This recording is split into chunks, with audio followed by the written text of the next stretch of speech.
Hi, I'm Rachel. And I'm Mary Jane. We're so excited that you're here. Whether you're joining us for the first time or you're back again, We desire that you feel uplifted and challenged, but mostly that you are invited into a conversation that will enable you to develop deeper connections with those you do life with.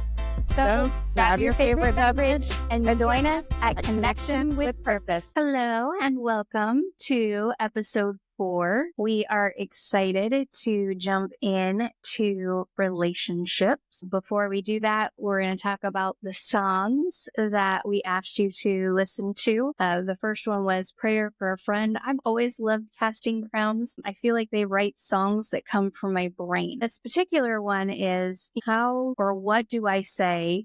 How do I pray when I cannot do anything for a friend's situation? Eventually, it leads to talking about a friend that has accepted salvation. Sometimes, though, I don't really have the right words for a situation my friend finds themselves in. And rather than trying to sound spiritual and sometimes say something that comes across as very hurtful, it would be so much better to simply say, I pray God will grant you peace and wisdom as you deal with fill in difficult situation. And I think that this song specifically helped just talk about that in general. What a friend we have in Jesus, a very familiar hymn. Before we jump into talking about the relationships we have here on earth, we have to acknowledge that the best friendship we could ever have is with Jesus and our Heavenly Father. And I love that this song reminds us that despite His perfectness, He still understands our sorrow and our grief. Jireh, I adore the words, the beginning words to this song. I'll never be more loved than I am right now. Wasn't holding you up, so there's nothing I can do to let you down. It doesn't take a trophy to make you proud. I'll never be more loved than I am right now. As we talk about relationship and friendships, there's an element of earning trust and showing that you can be trustworthy, but there's nothing that I can do, and there's nothing I've ever done that can either earn me God's love or remove it from my life. It's no different for my children. I will always love them. I tell them that often. That doesn't mean that I will always like the choices that they make, or that I won't be disappointed in choices that they make. And God too can be disappointed with our choices, but His love isn't built on them. And that's what I really appreciate about that song. Trusting God. I love when artists take a hymn and redo it, if you will. And it's no exception with this song. I chose this one because it's more of our response to what we do on our end with our friendship with God. We put our trust in Him. We submit perfectly to Him. We praise Him for all that He has done. And the only part that I would change would be when it gets to the part where it says, I sought the Lord and He heard and He answered. That's why I trust Him. Sometimes we seek the Lord and we don't hear an answer, if you will. And so I may not understand this side of eternity, why I had to go through certain situations, but that doesn't mean I don't trust Him. And I don't have to have an answer in order to trust Him. And so I would change that section to seek the Lord and He hears and He loves me. I seek the Lord and He hears and He loves me. That's why I trust Him. And then finally, it wouldn't be a song list without the old familiar Friends by Stephen Curtis Chapman. That one immediately popped into my mind when I thought about the relationship and friendship aspect. And this one, of course, is written when a friend has to say goodbye. And so we're so fortunate that if a person is a Christian, then a goodbye isn't a goodbye. It's just see you later. And so that is what spoke to me and why those specific songs were chosen for this particular passage. And so before we jump into the questions, Mary Jane, if you will read for us Ecclesiastes 4:9-12. Yes. So 2 are better than 1, because they have a good reward for their labor. For if they fall, one will lift up his companion. But woe to him who is alone when he falls, for he has no one to help him up. Again, if two lie down together, they will keep warm. But how can one be warm alone? Though one may be overpowered by another, two can withstand him. And a threefold cord is not quickly broken. Ecclesiastes 4:9-12. So let's jump in and talk about what is this passage about. Then I'll go first. The background: Solomon was given great wisdom from God. It's what he asked for. When God came to him and said, you can have whatever you want, Solomon said, I want wisdom. And with that, God, of course, granted him incredible wisdom, and with it came wealth and power. And so Solomon basically decides he's going to do everything that life has to offer. Ecclesiastes is basically what that's about. And I feel like Ecclesiastes could be subtitled All is Vanity. Is basically what Solomon gets at. But in the midst, we have chapter 4, and he talks about the things that are to vanity. And in this instance, why friendship is so important.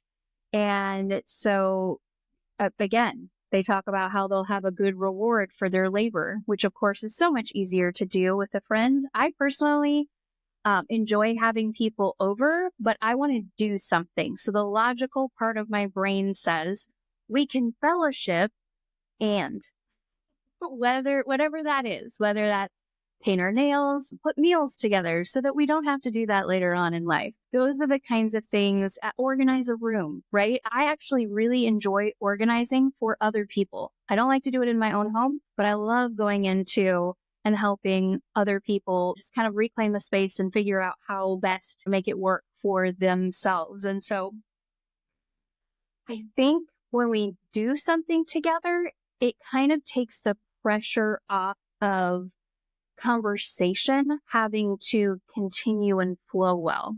You can be in the midst of working on something, and so there's not this like, oh, what are we going to talk about now, that sometimes happens when, you're sitting down for coffee, let's say. And so I think that's why I'm a little bit more practical in that sense. The passage, of course, goes on to say a good friend will help you when you fall. That takes building a relationship. I'll be honest, little backstory in my life. I used to think salvation was it. You went to church to learn how to be saved, and after that, you just helped other people get saved. Done. The idea that God wanted to use my whole life for his glory wasn't a concept I grasped until I got to college. Then I went to what most people would say is a strict Christian college. I firmly believe that the heart of the rules and regulations that were established were desired to help young adults make decisions and choices that would enable them to rest easy at night.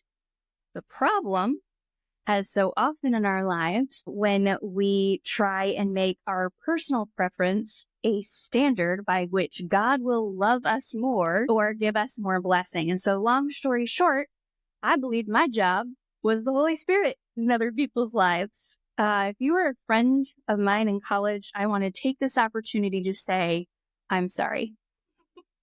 I promise that it came from the heart of wanting to do what I thought was what God wanted from me. Fast forward to learning about relationships and all that come with them, I realized that I didn't want to hear about things I needed to fix from some random person who came across as holier than thou.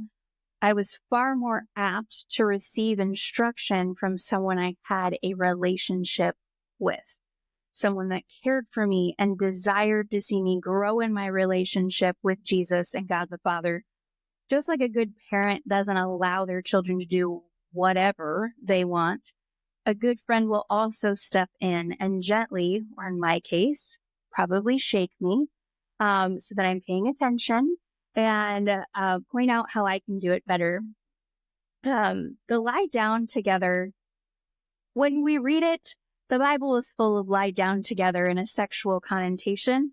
I don't think that that's what this area was talking about. I think here we see it's two people out in a field, and when it gets cold, they can provide heat to one another so that they don't freeze. Side note, I do think you should be married to your best friend. I am. And the writer is focusing on the fact that if you're alone, you miss out on these benefits. Finally, we have this idea of being overpowered, and I immediately get the picture of the 3 strands that people do at a wedding.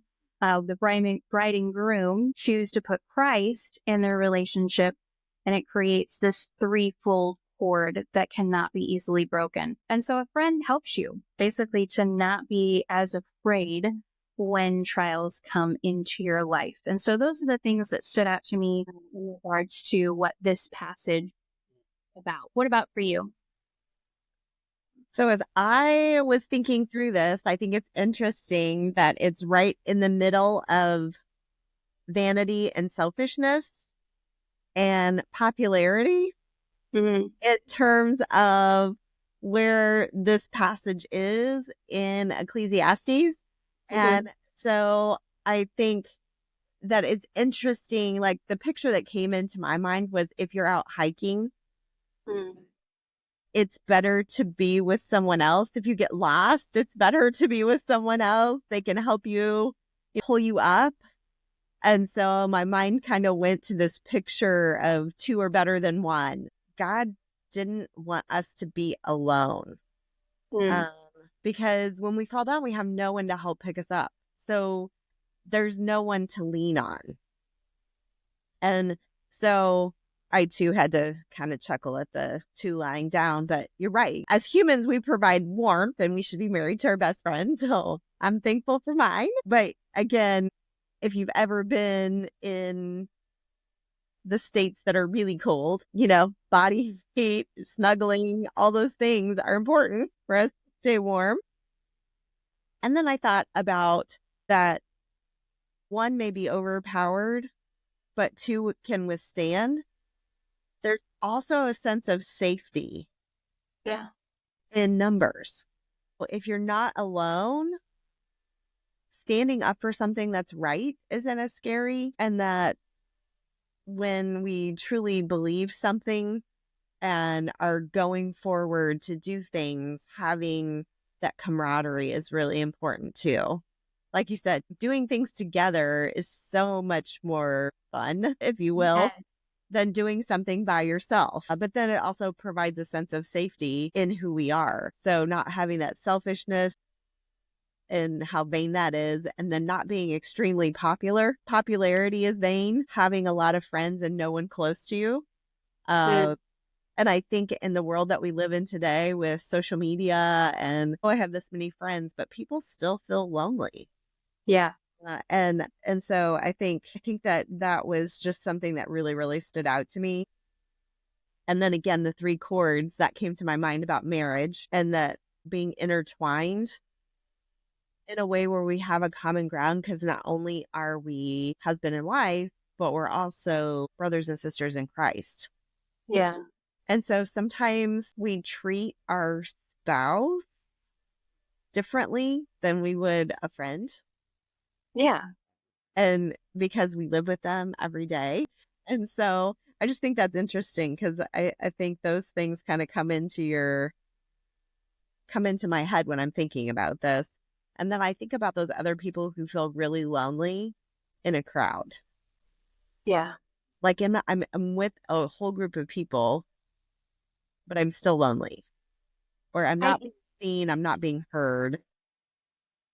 Yeah, no, it's fascinating to me because I remember talking to people who I would consider, again, popular, right? And like you said, they don't feel connected in the same way because there are so many people. Typically, people who are popular are outgoing, extroverted, life of the party type people. And so they don't typically, again, have that connection with 1 or 2 individuals as easily. And so again, they feel lonely despite being around, a bunch of people. So that's very true.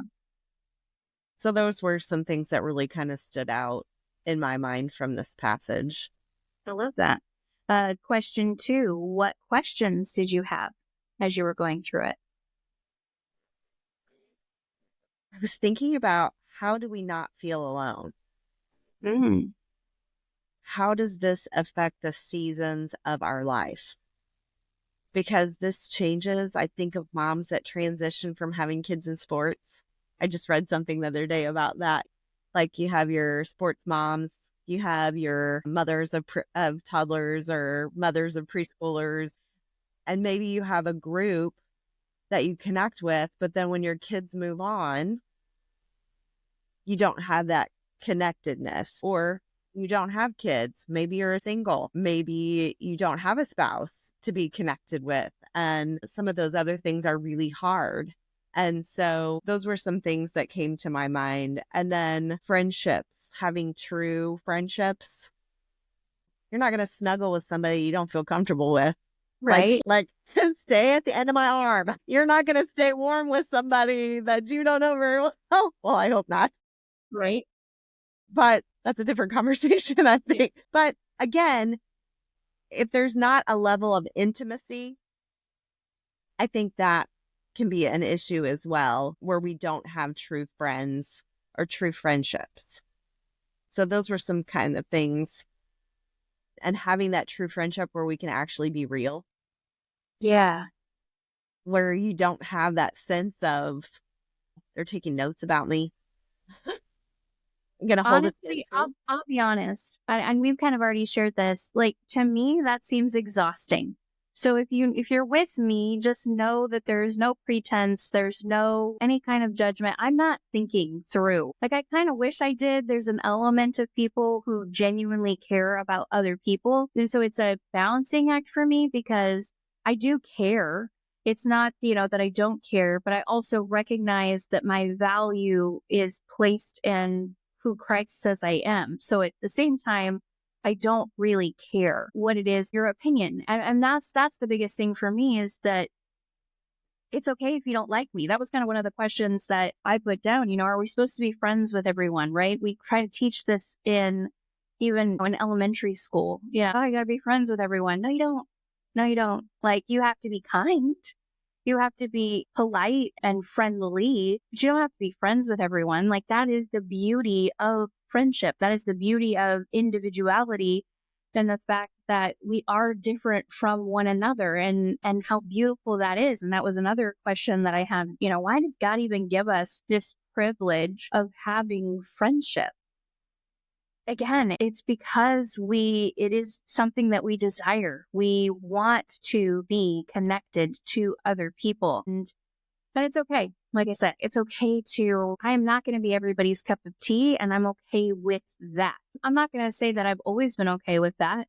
For a large portion of my life, I was definitely seeking to be in the right crowd, to say the right thing, to fill in the blank. And so that hasn't always been the case in my life. So I can definitely resonate with those who are still, or relate maybe with those who are in that stage of their life. And we do have to be cognizant of what we're saying and how we're saying it and how it comes across. And so that's the other flip side. Like I said, try to find this balance between I don't care what you think, but I also don't want to be the cause of hurt and or a misguided idea of the relationship that Christ wants to have with other people. And so that's where I try to find that balance of friendly, but not necessarily friends. Again, I'm one of those people that if we haven't talked in 3 years and you're wondering, does she ever think about what happened? No, you can just rest assured that I don't. And it's, again, not because I don't place value. Think of friends and conversations and those moments, that we were able to share in life. But I genuinely can say there's not somebody in my life that I feel has wronged me. If I stopped talking to you, it was just simply because I forgot. It wasn't anything other than my life got a little bit busy and life just went those separate ways, as so often that they sometimes do. And I think there's an element even in that we have to be okay with and recognize that God can bring certain people into our lives for seasons and for moments, and that's okay. It doesn't have to be your person. You'd said something earlier about acceptance and connection. That's what it was. Then there was a period of my life where I joined companies because I was searching for that connection that I saw in social media, whether that was a team or a group or something along those lines. I grew up working since I was able to get a judge to sign off that it was okay for me to do a couple of hours of work. And so when I shifted into motherhood and I didn't go to work, it was very difficult for me to adjust to that season in my life. And there was a time that I would definitely say I sought connection in the wrong ways because of that.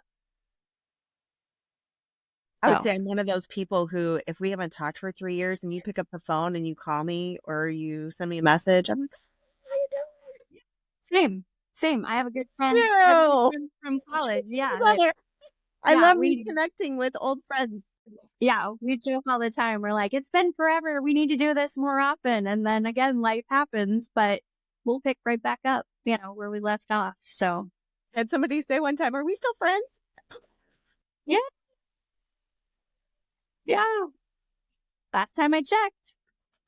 I was like, I'm good. I don't know about you, but you good? We're on it. it. Yeah, absolutely. All right. As you were going through this passage, did you have anything that stood out to you, or how did it make you feel? I thought it was very interesting that it was right after a time for everything.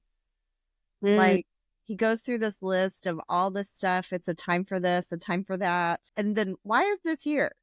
Like, looking for meaning in life. There's a time for all these things. And then here we're talking about relationships. So I thought it was very interesting on why this was here. I also found it, like, it took me to the relationship of David and Jonathan. And a friend that loveth at all times.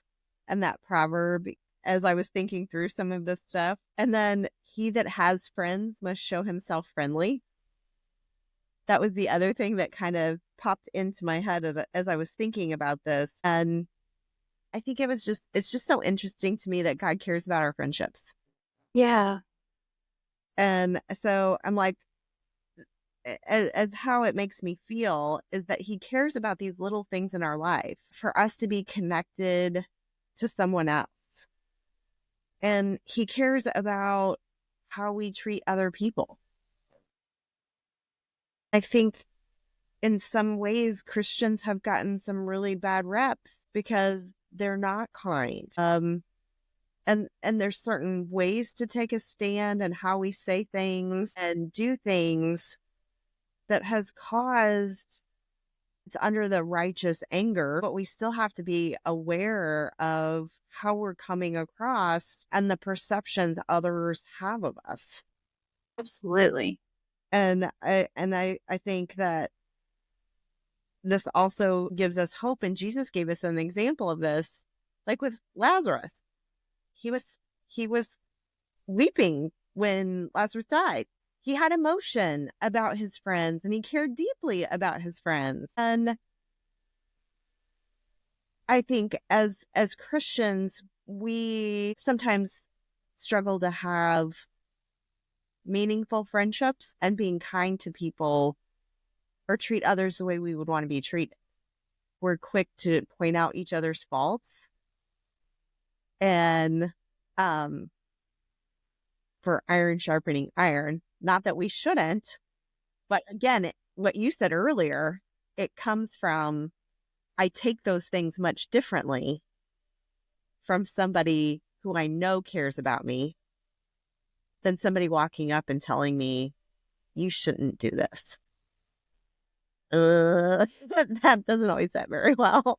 And it is difficult. Yeah, it's difficult in those moments you almost have to replay the words in your friend's voice.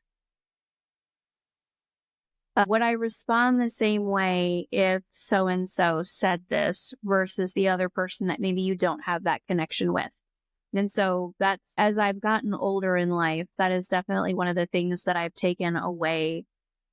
And maybe, again, that's part of the reason why people's thoughts and opinions, I obviously do not want to be a stumbling block for the name of Jesus Christ. And so in that regard, I care. But again, if it's just one of those things where we're going to agree to disagree, I'm okay with that. And that's the other thing too. We've come so far in our society, I feel like, that if we don't agree, that somehow we hate each other. Right. And it's Absolutely. like, I don't hate you.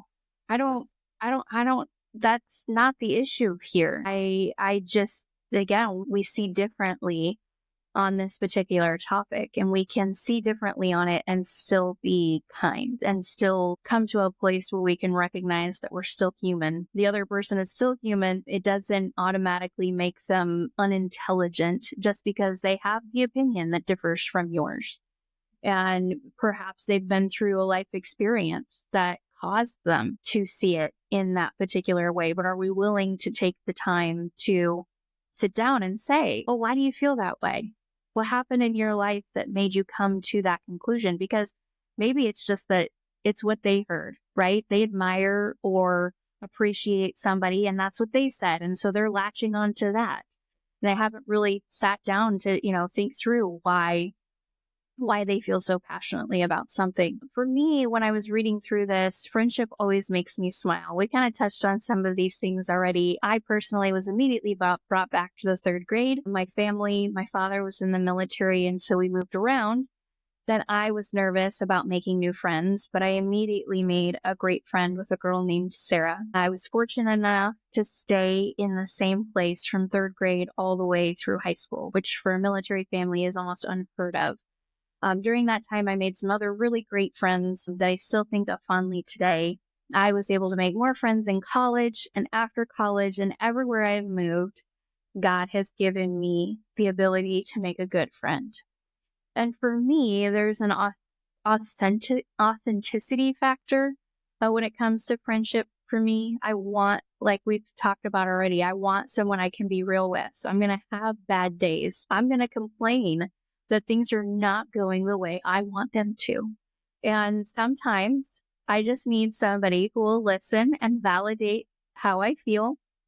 But like our previous episode, doesn't allow me to stay in that mindset, but encourages me to realize that life doesn't have to be defined by that moment. Have I been a good friend? That was another. How does this make you feel? Have I been a good friend? I hope so. Again, I'm the type of person, like you already mentioned, that it could be 5 years since we've last talked, and you could call me up and I'd be like, how's life going? What's happening? Are you down south? Did you get snow? How's the season changing? Is it starting to get warm where you're at? Can you send the warmth our way? Right. All of those things. And I'm not wondering if you're mad about something. I'm not. I have been given the gift, and I will say too that life has afforded me the privilege in which I have not had to overcome great hurt. Have there been times, where I've been hurt, in a friendship relationship aspect? Yeah, there have been, but it hasn't been to the depth that some other people have had to go through. And so I would say, if I ever hurt you, give me the opportunity to make it right, because I do value relationships, and I hope that fellowship hasn't been broken because I failed to see what I did wrong in a situation. That's what I, again, appreciate in a real relationship, is somebody saying like, you need to know that didn't come across maybe the way that you intended. And this is what happened. And this is how it made me feel, because that's when we can have the conversations that we need to have so that we can learn from those situations. So, And that just brings to my mind about social media, and we're liable as a society to say a lot of things on Facebook or texting or email that we would not have a face-to-face conversation about, because we can hide behind a screen. yes. And I think that has been a challenge, I think, in our digital age, is that we have lost the ability to have those conversations. Absolutely. We've lost the ability to have conversation. And to your point, I have a teenager. I have one teenager and I'm getting ready to have two teenagers, both girls in my house. And I say often, you don't have to say everything that comes to your mind. And that is what, unfortunately, I think because of the society of like, blah, blah, blah, like, I'm just going to go ahead and say whatever I'm thinking. Like, yeah, there's an element, again, we're going to talk about self-control. There's an element of, yeah, that does not have to be the way that you respond in situations. Call it a filter. Right? Like, it really needs to go through this filter. And I know when our kids were younger, is it true? Is it something that you need to say? Is it kind? Like, let's run this through a little bit of process before we just blurt it out. Well, and ultimately, I think you have to check your own heart, right? Like, what is causing you in that moment to want to respond? Is it because you, again, need this person to recognize, like, do not go down that path? I have either been down that path or I've seen somebody go down that path and I do not want that for you. Or is it a knee-jerk kind of reaction like, oh, I'm going to get the last word. What you just said did not feel good. So here, this should not feel good to you. And that's, where we have to check, you have to be able to check your own heart and your motive behind it. But at the same time, not overanalyze. Because I do know that there are people who do that as well, where they're constantly like, oh, did I say that wrong? Or did I do this wrong? Or did they think that I meant this, but I didn't mean, not me. Again, if you're ever wondering, am I at home? The only thing I'm doing is coming back with a really good remark. Like, I should have said this. And it's not usually a good thing. So it's good that I'm slow on the uptake, because that's usually the only thing that's happening in regards to me and the conversation. Oh, that would have been a good one. Yeah. We always say if it feels good to say it, you probably shouldn't. Probably not. If you're getting that last dig in, you probably shouldn't say it. If you're attacking a person rather than the issue, you probably should rethink. For real. So, all right. Practical step. What was your I'll share my practical step. Friendship doesn't have to be difficult. I want this year to invite someone to do something together each month. Doesn't have to be elaborate. We're not going to try to build a house together, but it can be simple as doing dishes or laundry before we sit down to chat. Again, no judgment. You want to do, and I talked about this previously, you want to do nails, you want to make meals, whatever the case may be. I just want to make our labor have a good reward. And I'm going to set a reminder in my phone. So again, at the beginning of every month, ask a friend if they want to do something. And it's okay if their life doesn't allow them, because that's the pitfall that I fall into as well, of like, oh, well, they're so busy. I don't know when they're going to have time to do that. And you have 4 kids. So like, you probably would have to bring 4 kids into the equation, and people don't want that in their lives. Like, just get rid of all and just say, hey, is this going to work? If so, let's do it. And if not, that's okay too. So my practical steps were kind of on a different level. And so it was examining, what kind of friend am I? Mm. Do I love big? Which I think people who know me know that I do. Maybe sometimes too much. How do we build others up? Mm. And so how do you encourage other people in the process? And I think that is huge when you look at mentoring or look at other things. Like, we do this in the professional world where we talk about leading by example and the behaviors that are that are good that we want to see more of. Like, so building each other up or thanking people. And one of my overall goals for this year is being intentional. And so I love the thought of setting a reminder to tell me to be intentional. But that's one of the things, being intentional with my time, being intentional with spending time with family and friends, and just not just sailing through life. So easy. Again, we could have being an autopilot, if you will. We could have a whole podcast on just surviving life rather than living it. And I definitely have been seasons. I'm not gonna lie. There have been seasons of life where I just I'm just surviving. I'm just making it through one day at a time, one step at a time, 1 minute. And it is okay to have those seasons. But like you said, do I want that to define my life? Again, it's okay to have those seasons because sometimes you have to walk through a season of grief and you do survive in grief. And so I don't want to discredit or anybody who is going through something like that to feel like, oh, well, you got to snap out of it. Like, that's one of the worst things I've ever heard. Like, yeah, if I could just snap out of it, everything would be just so much better. So that's my little soapbox. Don't ever tell anybody to snap out of it. I don't like it. I think we could write a whole book on what not to say when somebody is grieving. Oh, we could. Could. Somebody needs to. Yes, absolutely. Okay, well, we're going to jump into the coaching aspect and tell us how our theme of relationship fits into our topic today. I feel like we kind of blended a little bit from our previous episode, but talk about what you want to highlight for the coaching aspect. Well, we do kind of blend because we have misplaced relationships. That was or misplaced love, I think, was last time. And so in this session, we're going to just talk about our relationship with food. Oftentimes we are using it for a reward. We are emotional eaters. If I feel good, I'm going to eat. If I don't feel good, I'm going to eat. Some people are just the opposite. But again, if it's a happy occasion, we have food. If it's I mean, it could be any kinds of thing.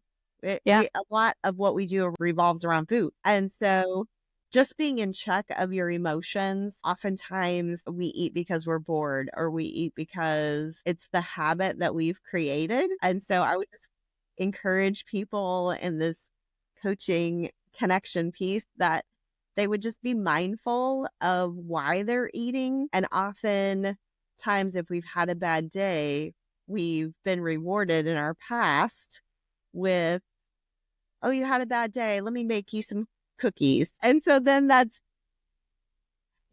go get ice cream, and oftentimes we set ourselves up for that emotional eating piece.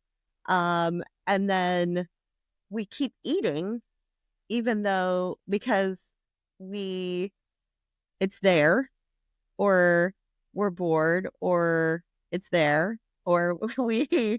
Well, and I think there's a whole element too of the unhealthy relationship that people can have with food. There are hundreds of people who deal with eating disorders because of the relationship that they were taught to have with food and body image and etc. So I think that there's absolutely an element in regards to, again, how we view food and why it is that we're doing what we're doing. Absolutely.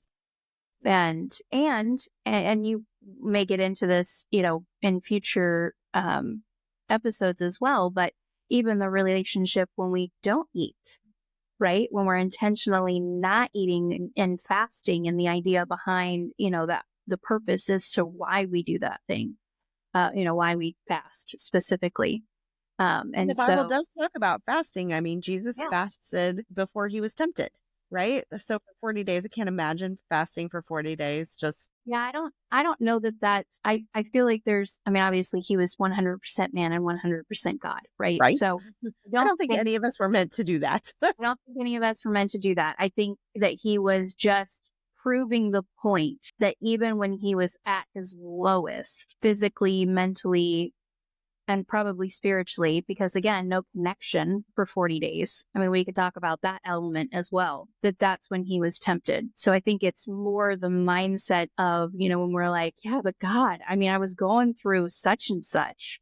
We want to throw that out there as if it'll make it better, right? God's Those like, chocolate covered peanuts are amazing. yeah. Just give it to me in the handfuls. I'm going to just keep eating them. So no, I love that. It is very important to have a healthy relationship and understand the purpose of food. And I would even go as far as to say too, understand how food affects you, right? We don't even talk about that element of sometimes we don't eat things because we just simply know it's going to make us feel bad later on. And it's like, why would we do that? Like, this is a very easy fix. As someone who's been dealing with food allergies, I mean, there's just times that I just have to say, I'm sorry, but I have too much going on this week to eat something that I'm not supposed to because I don't want to feel bad. Exactly. Like, it's not worth cheating in Right. order to be a part of that. And I think our relationship with food, and then people get their feelings hurt. I was just going to say that the opposite has to be true as well. When somebody says like, no, thank you, let's be mindful of how we respond to that as well.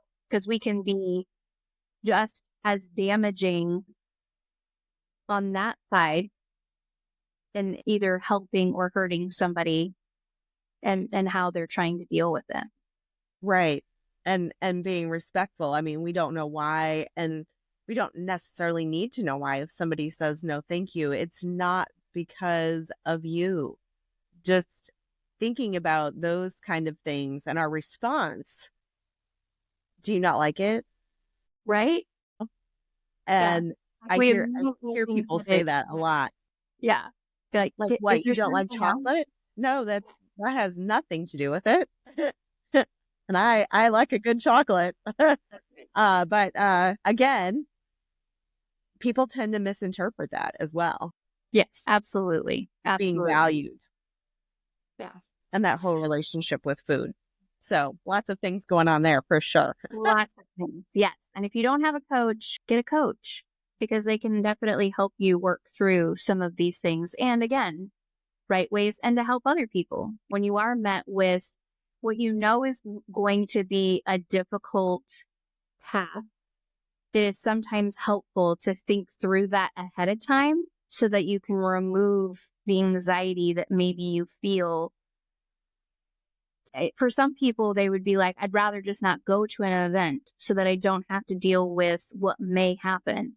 And yet a coach can really help you and say, okay, you're right. These things may happen, but how can we prepare for them ahead of time so that we are ready to respond in the correct way and hopefully help somebody else as well? Our connection question this episode is, what do you value most in your relationship with others? Mine was kind of a blend Okay. of integrity and being genuine. Okay. Yeah. I felt like I answered this earlier when I had said authenticity is extremely important to me, but I think the other would be trust. I need to know that when I share my heart with you, you're not going to turn around and say something to someone else about how I'm struggling with fill in the blank. And so I think those two things are probably the most important to me in regards to relationships. So now we're going to move on to the top 5. And I'll be honest, this was harder than books. This was hard. I'm not going to lie. This question is hard. 5 songs. And again, we did categories because, and I'll be honest, there are certain ones that I'm like, I have this one, and this one. Like I couldn't choose just one. So yeah, this was definitely difficult. So our first category is number 1, a song that you have to listen to with the volume up. Okay, so mine is Grace Got You by Mercy Me. Yeah, that's a good one. I like that one. So I'm sliding, dancing. And yeah, that's definitely got to be a volume up song. Absolutely. This one's newer, and it's CeCe Winans' That's My King. That's my king. We declare glory and give him all the honor. Like, it has to be done loud. Number 2, favorite song from a musical or a movie. And this one hurt my heart because I love all things musicals. So life should be a musical. I put down Greatest Showman had amazing songs. Guys and Dolls will always have a place in my heart. But even before the movie came out this year, I have always loved Defying Gravity. So that one is one of my top favorite songs. I hear you, because I am a musical lover. And so this was really hard because I have been a fan of theater for a long time. And so I went with a movie. Okay. From The Bodyguard, I Will Always Love You.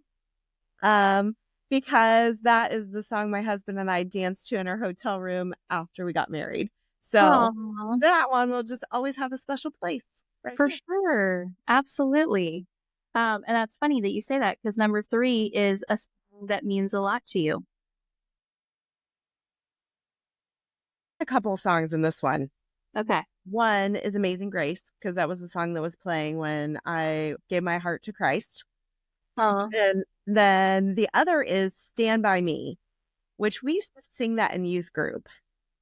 And I just, again, I think it goes along with this, what we just talked about friendships, like having somebody that has you. I think that is just so powerful. Yes, no, absolutely. It's interesting. In our last episode, you talked about like when you went through difficult times in your life and there were certain scripture passages that stood out to you. I do have certain scripture passages that have stood out to me throughout my life and that sort of thing, but songs, especially for me, got me through difficult times in my life. And so for me, Tell Your Heart to Beat Again by Danny Goki got me through my stillbirth daughter, Abigail. And so that one will always have a special place in my heart. All right, moving on. Number 4, favorite secular song. Again, I feel like this one should just have multiple categories as well, because I could have a song that will always remind me of my dad, a song that reminds me of summer, a song that I played over and over as a teen. Right? I settled on a song that I will always dance to over and over, and that's Ed Sheeran's Perfect. Sorry, I'm still crying from the last one. It's all good. This is me. Sorry, guys. You get my emotionalness. I agree with you on this, that we needed multiple categories because each of my kids have a song. Mm-hmm. And so Love that. So I have You Are My Sunshine. Shout out to Alicia. That's her song. Katie's is My Girl by The Temptations. And Ethan, bless his heart, he is kind of like my guy. Yeah. So, but then I needed another section for That's How You Know He Loves You from Enchanted. That's another really, really, really good song. Absolutely. And, so, yeah, I had a really tough time with that category. That was not fair. Oh, that's so sweet. You had that. When my kids were little, we used to sing a good night song. Like we came up with it. Like we sang it as a family, and we would sing a good night song together. So, and then when Case came along, I'll just sing the beginning part. But it used to be like, good night, Myers girls. We hope you have a good night's sleep. That was the idea behind it. But then when Case came along, we were like, good night, Myers girls. And Case, just add him in there. Love it. So it was very funny. Okay, number 5, favorite song of 2024. This didn't come out in 2024, but it came to me in 2024. But it's Joyful by Dante Bowie, I believe, is who sings that. It just makes me happy. It just makes me smile. I love it. Mine was Leanna Crawford's Still Waters. So that was my favorite from this past year. And again, there were some really good songs from this past year. So as far as those of you who have tuned in to listen and watch, and or watch. Please let us know what some of your favorite songs are and why they are a favorite of yours. What category should we have included? I know we did not include favorite hymn. That was on there, but you will get to hear my favorite hymn in our next playlist. So I snuck that in. Of course, we'd love to hear what you thought of this episode, what questions stood out to you as you studied this passage on relationship, friendship. Feel free again to join our Facebook page. Shout out when you've asked somebody the connection question and what they responded with, or how you responded with that connection. So our next episode is going to be about growth. And our verse is 2 Peter 3:18.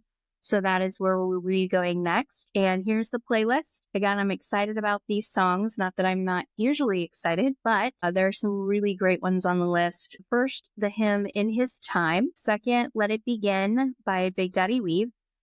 Third, my favorite hymn, Holy, Holy, Holy. Number 4, Thrive by Casting Crowns. And number 5, Build My Life by Pat Barrett. As always, we appreciate your willingness to like and share with other people so that we can continue to grow and bring you great content. We look forward to seeing you on our next episode. Bye. Bye. We hope you enjoyed the conversation and can't wait to hear more. If you like what you heard, be sure to subscribe, like, and follow us at connectionwithpurpose.com so you never miss an episode. We love having you as a part of our community.